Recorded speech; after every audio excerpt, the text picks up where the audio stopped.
अस्सलाम वालेकुम अली भाई। वालेकुम सलाम। अली भाई कैसे हैं? अल्हम्दुलिल्लाह गुड। अच्छा अली भाई, आज का टॉपिक हमने लिया कनाडा से।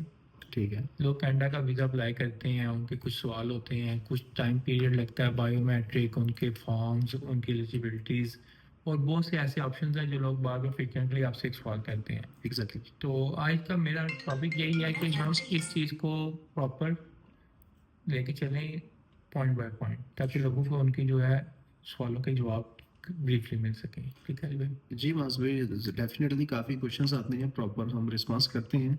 हर बंदे के डिफरेंट क्वेश्चन हैं, उनके ऊपर फाइल के रिलेटेड बायोमेट्रिक्स दी हैं, वीज़ा फाइल किया है, टाइमलाइन का नहीं पता, कैसे चेक करना है, वेब फॉर्म कैसे रेज करना है, किस पोर्टल से वीज़ा फाइल किया था। तो जो भी आपकी क्वेश्चन है, आप इंशाल्लाह स्टेप बाय स्टेप स्टार्ट करें, मैं प्रॉपर कवर करने की कोशिश करता हूँ। बस अली भाई इसी पे पॉइंट्स करेंगे। अच्छा पहले अली भाई, जो हम वीज़ा करते हैं उनका पोर्टल है वो IRCC है।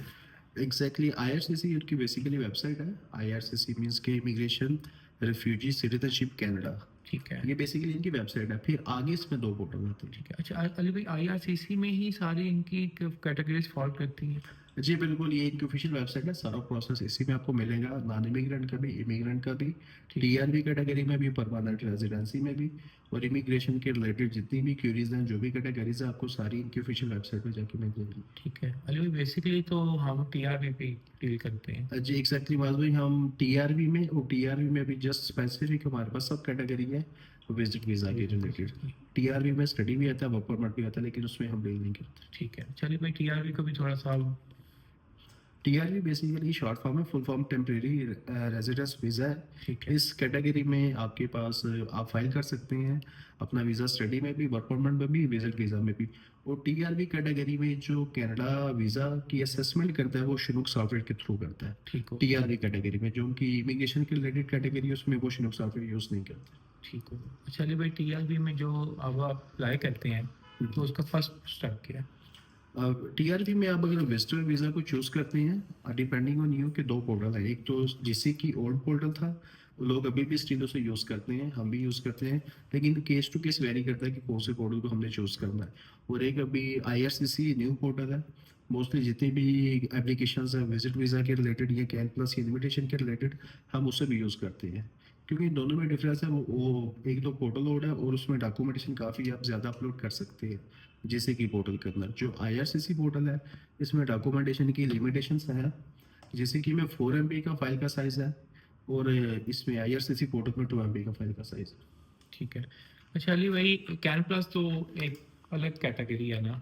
एग्जैक्टली, वो जिन लोगों के पास अमेरिका का वीज़ा है वैलिड, या प्रीवियस जिनके पास कनाडा का वीज़ा है, वो इस कैटेगरी में फॉल करते हैं। ठीक है अली भाई, कैन प्लस तो छोटा सा एक पॉइंट है, वो क्लियर हो गया। अच्छा हाँ अब जी। हम दूसरी तरफ आते हैं।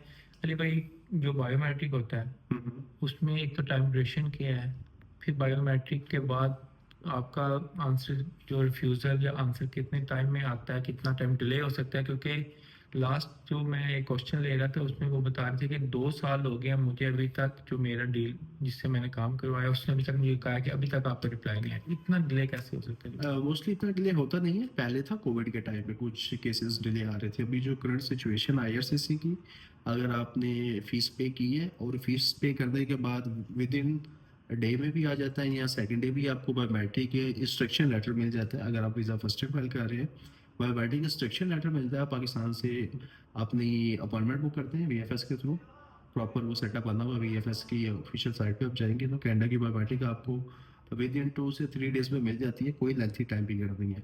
आपको बायोमेट्रिक मिलती है, आप वीएफएस के ऑफिस जाइए, अपना पासपोर्ट लेके, और बायोमेट्रिक इंस्ट्रक्शन लेटर और अपॉइंटमेंट लेटर, वहाँ से आपके फिंगरप्रिंट्स और आपके डिजिटल फोटो कलेक्ट की जाएगी। देन उसके बाद आपका प्रोसेसिंग टाइम स्टार्ट होता है, बैकग्राउंड चेकिंग की जाती है। और अभी जो प्रोसेसिंग टाइम पाकिस्तान से है ऑफिशियल वेबसाइट पे, तो आई थिंक 17 या 18 डेज का है, क्योंकि ये अपडेट्स एवरी वीकेंड चेंज होती हैं।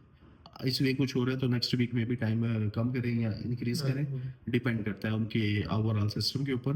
देन उसी की बेस पे वो चीज़ें फाइनल करते हैं। और अभी जो भी रिस्पॉन्सेज आ रहे हैं, क्योंकि हम भी अपने पोर्टल पे शेयर करते हैं, ऑलमोस्ट वीक या 2 वीक्स, इससे ज़्यादा का टाइम नहीं, मैक्सिमम 10 दिन अभी चल रहे हैं। अच्छा अली भाई, एक तो मुझे बताएं कि ये बैकग्राउंड चेकिंग में क्या क्या चीज़ होती है, और ये कितनी ड्यूरेशन का बैकग्राउंड चेक होता है, और इसमें जो आपने अपने डॉक्यूमेंटेशन दिए होते हैं उनकी वैलिडिटी मिनिमम क्या होनी चाहिए?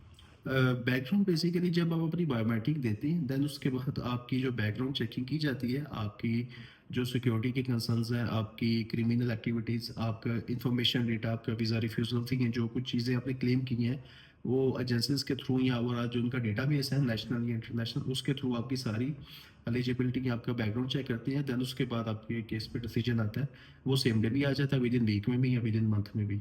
आईआरसीसी के बेसिकली प्रोसेस टाइम पे डिपेंड करता है कि उनके पास एप्लीकेशंस का वॉल्यूम कितना है और वो उसे कैसे लेके चल रहे हैं। लेकिन ये जो सीन है मोस्टली जो क्लाइंट्स आते हैं, क्योंकि ये अपनी जो एप्लीकेशंस हैं उनसे फाइल करवाते हैं, वो इन्हें ना तो आईडी देते हैं कंसल्टेंट्स, ऐसे ना प्रॉपर गाइड करते हैं, तो काफ़ी कन्फ्यूजन होती है कि 1 2 3 4 मंथ गुजर चुके हैं तो इन्हें रिप्लाई नहीं आ रहा, वो बेसिकली बताते नहीं है इन्हें। तो रिफ्यूज़ल आ गया होता है। डेफिनेटली विद इन वीक में या 10 डेज में आ जाता है। ठीक है। तो ओवरऑल प्रोसेस ही है, तो और मैं उस सबको रिफ्यूज़ल को अली भाई आजकल वो ऑटो का भी कहने लग गए हैं। एग्जैक्टली अगर तो आपको आपका जो कैनेडा का जो फॉर्म है 117 की सेशन के थ्रू आपको रिफ्यूज़ल मिलती है, उसमें पर्पस ऑफ ट्रैवल कंसिस्टेंट नहीं है। ऑटो रिफ्यूज़ल बेसिकली नहीं है, जब आप फाइल सबमिशन करवाते हैं वीज़ा ऑफिसर आपके सर्कमस्टेंसेस से कन्विंस नहीं होता, तो इसे ऑटो रिफ्यूज़ल मैं नहीं कह सकता बेसिकली। ज़ाहिर बात है, वो आपने एक मिस्टेक की है, वो तो ज़ाहिर बात है रिफ्यूज़ल आपकी में जानी है। एप्लीकेशंस में मिस्टेक है, उसमें रेड फ्लैग्स है, आपने जो प्रेजेंटेशन या डॉक्यूमेंटेशन की स्कैनिंग की है वो आपने प्रॉपर एक्यूरेट वे के साथ नहीं सबमिट करवाई, या आपने जो राइटिंग में कंटेंट उन्हें प्रोवाइड किया है, जब चीज़ें आपस में मर्ज नहीं होती या कम्युनिकेशन नहीं करती, तो डेफिनेटली रेड फ्लैग्स जनरेट होते हैं। और जो उनका सॉफ्टवेयर शिनो का वो एक्सेल बेस्ड टूल है, आपकी प्रोफाइल की स्कोरिंग करता है, आपकी रिस्क असेसमेंट निकालते हैं, पाकिस्तान से क्या रिस्क असेसमेंट जा रहा है, तो उसी के बिहाफ पे आपको डिसीजन दिया जाता है। तो मैं इस चीज़ को कंसिडर नहीं करता कि ऑटो रिफ्यूज़ल है, मैं नहीं कहता। ठीक है। अच्छा अली भाई, प्रोफाइल कैसे चेक करते हैं कि ये एलिजिबल है या नहीं? उनके डॉक्यूमेंटेशन की असेसमेंट करते हैं वास भाई, उनका पासपोर्ट, उनकी फैमिली की डिटेल्स, उनके फाइनेंशियल कंडीशन, बिजनेस या जॉब के पॉइंट ऑफ व्यू से, या उनकी इकोनॉमिकल जो कंडीशन है उनकी होम कंट्रीज में, वो सारी डॉक्यूमेंटेशन है। अगर कोई एलिजिबिलिटी असेसमेंट करवाता है हमसे, प्रॉपर एक हमने थ्रू प्रॉपर चैनल उन्हें ये चीज़ें बताते हैं, देन उसके बाद विद इन 48 आवर्स में कंप्लीट रिपोर्ट हम उनके साथ शेयर करते हैं। उनके प्रोफाइल की एलिजिबिलिटी क्या है, नेगेटिव पॉजिटिव पॉइंट्स क्या हैं, किन पर वर्किंग करने की ज़रूरत है, तो बस प्रोसीजर बताते हैं, फर्दर उन पर डिपेंड करता है वो कैसे कंटिन्यू उसको करते हैं। कंटिन्यू करते हैं कैसे? एग्जैक्टली। ठीक है। अच्छा अली भाई, आप उनका पूरा एक रोड मैप देते हैं। एग्जैक्टली। ठीक है। अगर वो आपने उनको 3 मंथ्स या 2 मंथ्स का रोड मैप दिया है, अगर वो क्लाइंट वो सारा करके क्लियर करके आता है, तो फिर आप उसको दोबारा चेक करते एग्जैक्टली हैं। अगर तो वो प्रॉपर रोड मैप हम उन्हें प्रोवाइड करते हैं मंथली या वीकली, वो हमसे अपडेट्स लेते रहते हैं, अपने अकाउंट चेक करवाते हैं कौन सा उनका एरिया वीक है, किस एरिया पे काम करना चाहिए, ITRS, फाइनेंशियल कंडीशन और बिजनेस के पॉइंट ऑफ व्यू से डॉक्यूमेंटेशन का महत्व ज़्यादा कैसे करनी है, या ऑफिसर के सामने प्रोफाइल कैसे आपने कंसिस्टेंट शो करवानी है। आजकल आपको पता है टेक्नोलॉजी का दौर है, हर चीज़ आजकल काफ़ी अपडेट है, स्टैंडअप मिल जाती है ऑन द स्पॉट। तो मैं मोस्टली उनकी जो प्रोफाइल है, जो बिजनेस है, जो जॉब के रिलेटेड है, उनकी उनके पोर्टफोलियो पे काफ़ी फोकस करता हूँ। ऑनलाइन उनका पोर्टफोलियो, उनकी प्रेजेंस क्रिएट की जाती है। अगर बिजनेसमैन है तो उसके रिलेटेड सारी डॉक्यूमेंटेशन है, अगर जॉब पर्सन है तो उसके रिलेटेड उनका सारा प्लेटफॉर्म हम रेडी करके उन्हें प्रोवाइड करते हैं, like Canada, USA, UK, New Zealand या ऑस्ट्रेलिया का वीज़ा फाइल करना, तो उस लेवल की डॉक्यूमेंटेशन उन्हें प्रोवाइड करना ज़रूरी होता है। ठीक है। अच्छा अली भाई, अभी हम बात अपनी ख़त्म करेंगे, काफ़ी लंबी कन्वर्सेशन हो जाती है। जी तो जी। अली भाई, जाते हुए एक पॉइंट जो कि मैं समझता हूँ कि आपको बताना ज़रूरी है कि इस टाइम कनाडा या अमेरिका का अगर आपके पास केस आए, तो आप कस्टमर जो आपका क्लाइंट है, आप उसको क्या रेफ़र करते हैं?